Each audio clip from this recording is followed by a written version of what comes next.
श्री कृष्ण और सांप कालिया की कहानी। यमुना नदी से जुड़ा हुआ एक मीठे पानी का सुंदर झील था। कहीं से एक बहुत ही जहरीला सांप वहां आकर रहने लगा जिसका नाम था कालिया। कालिया का जहर यमुना नदी के पानी में बहुत तेजी से घुल रहा था। एक बार एक गाय चराने वाले व्यक्ति ने जब उस झील का पानी पिया तो उसकी मृत्यु हो गई। जब भगवान श्री कृष्ण को इस बात का पता चला तो उन्होंने अपनी शक्ति से उस व्यक्ति को जीवित कर दिया। उसके बाद श्री कृष्ण उस झील के पानी में कूद गए। कृष्ण पानी के बहुत अंदर गए और उस सांप को जोर जोर से पुकारने लगे। जब बहुत देर तक कृष्ण पानी से नहीं निकले तो गांव के लोग इकट्ठा होकर नदी किनारे उनका इंतजार करने लगे। बहुत सारे लोग डरने भी लगे। कुछ देर बाद पानी के अंदर से कालिया सांप कृष्ण के सामने आया और आते ही उसने कृष्ण पर आक्रमण कर दिया। कुछ ही देर में कृष्ण ने कालिया को जकड़ लिया और उसके सर पर चढ़ गए। कालिया 1000 सिर वाला सांप था। कृष्ण उसके सर पर तेजी से नाचने लगे और तेजी से नाचने के कारण कालिया सर्प के मुंह से खून निकलने लगा।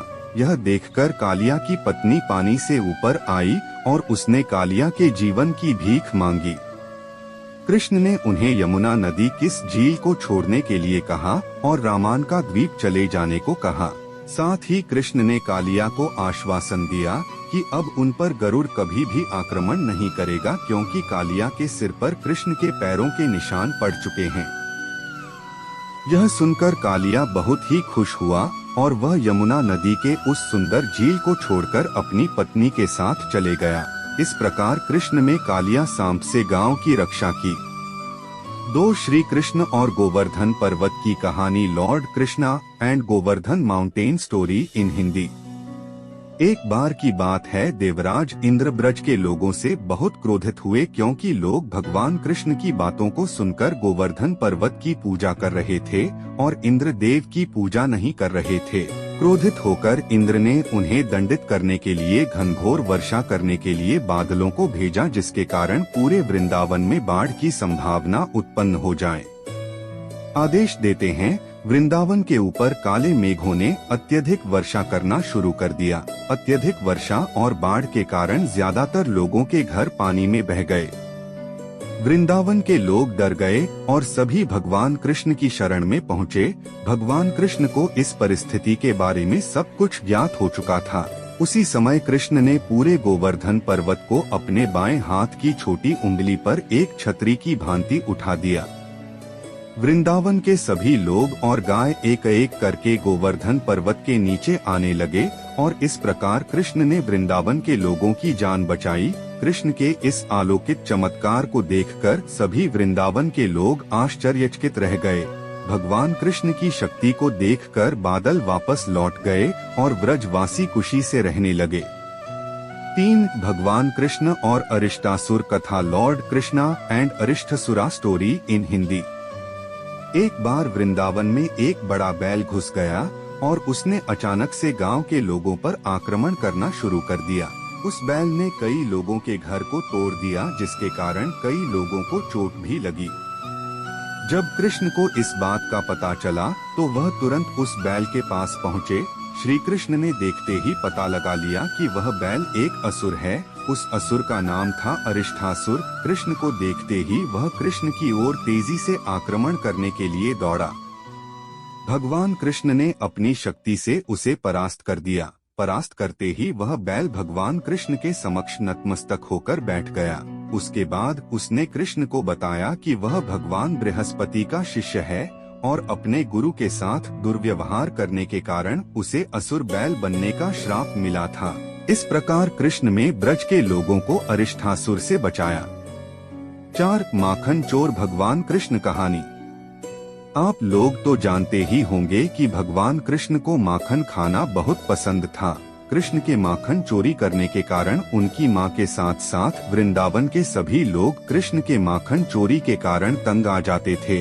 भगवान कृष्ण की माता यशोदा माखन की मटकी को छत के ऊपरी भाग में लटका कर रखती थी जिससे कि कृष्ण वहां तक न पहुंच पाए और माखन को चोरी करके ना खा पाए। एक बार कुछ जरूरी काम से यशोदा माँ घर छोड़कर गई। उस समय कृष्ण अपने सभी मित्रों को वहां लेकर आए। उनकी मदद से वह माखन की मटकी तक पहुँचे और माखन के मटकी को तोड़कर सारा माखन खा गए। उसी समय वहां यशोदा माँ पहुँच गए।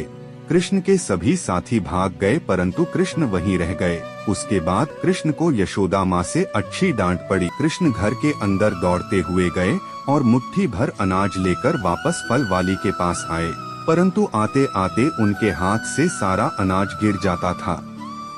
कृष्ण बार बार घर के अंदर जाते और कुछ अनाज अपने हाथ में लेकर आने की कोशिश करते हैं, परंतु सारा अनाज नीचे गिर जाता। यह देखकर वह फल वाली बहुत प्रसन्न हुई और उसने कृष्ण को सारे फल दे दिए। कृष्ण अंदर अंदर उस फल वाली से बहुत प्रसन्न हुए। जब वह फल वाली अपना खाली टोकरा लेकर वहां से चली गई और अपने घर पहुंची तो उसने देखा कि उसकी टोकरी सोने और जवाहरात से भरी हुई है। 6. कृष्ण को गोविंद क्यों कहते हैं? एक दिन भगवान कृष्ण के पास एक कामधेनु नामक गाय स्वर्ग से पहुंची। उस गाय ने कृष्ण को बताया कि वह देवलोक से उनका अभिषेक करने आई है, क्योंकि कृष्ण पृथ्वी पर गायों की रक्षा कर रहे हैं। उस गाय ने कृष्ण को पवित्र जल से नहलाया और उनका दिल से शुक्रिया अदा किया। उसी समय भगवान इंद्र अपने हाथी ऐरावत पर विराजमान होकर वहां प्रस्तुत हुए और उन्होंने श्री कृष्ण को आशीर्वाद दिया और कहा कि आपके इन पुण्य कार्यों के लिए पूरे विश्व के लोग आपको गोविंद के नाम से जानेंगे। 7. कृष्ण और पूतना असुर की कहानी। कृष्ण के मामा कंस का वध भगवान कृष्ण के हाथों ही लिखा था। यह जानने के बाद बार बार कंस अलग अलग असुरों को कृष्ण का वध करने के लिए भेजा करता था। एक बार कंस ने एक पूतना नाम की राक्षसनी को भेजा। पूतना वृंदावन पहुंची और उसने एक सुंदर महिला का भेष बदलकर कृष्ण को हर घर में ढूंढना शुरू किया। उस समय कृष्ण बहुत छोटे थे। जब वह कृष्ण के घर पहुंची तो उसने कृष्ण को पहचान लिया और अपना विषैला दूध पिलाने के लिए गोदी में उठाया। जब वह कृष्ण को अपना जहरीला दूध पिलाने लगी तो उसको लगा कि कृष्ण दूध पीते ही मर जाएंगे, परंतु कृष्ण तब तक दूध पीते रहे जब तक उस राक्षस महिला की मृत्यु नहीं हो गई। उसकी मृत्यु होते ही वह अपने असली क्रूर रूप में आ गई। आशा करते हैं आपको भगवान श्री कृष्ण की कहानियाँ अच्छी लगी।